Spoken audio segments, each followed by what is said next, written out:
Lolo, ano iniinom mo? Apo, pampalakas ito ng katawan ng lolo mo. Lalakas din ba ako tulad ni Spider-Man pag uminom yan? Apo, kapag tuli na si Maloy mo, siguradong lalakas ka.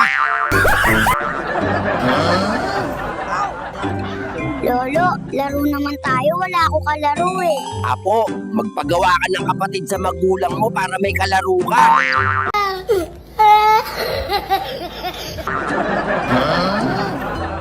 Lolo, ano sabihin ko para gawan nila ako ng kapatid? Sabihin mo sa nanay mo, kumain siya ng sagong gabi-gabi.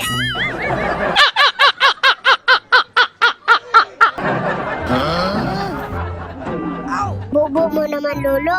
Baka saging ibig mo sabihin. Ganun na nga, Apo. Sagong o saging, pareho lang yon.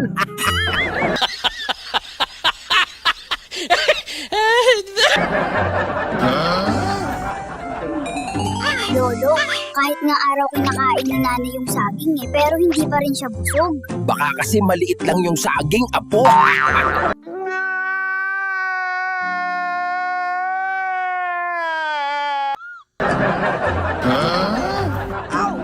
Lolo, bakit kaya lagi may lindol tuwing gabi sa kubo namin? Apo, sinyalis yan na magkakaroon ka na ng kalaro. Dapat pala hindi ko nabuksan yung ilaw para hindi tumigil ang lindol. Buti na lang at hindi ka pinalo ng tatay mo.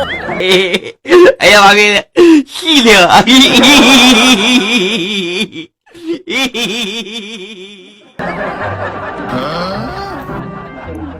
Lolo, alam mo bang kinakain ng ilaw? Saan mo naman natutunan yan, Apo? Turo ba yan sa school nyo? Sabi kasi ni tatay kay nanay kagabi, mahal, patayin mo na ang ilaw at kakainin ko na yan. Maritis ka rin pala.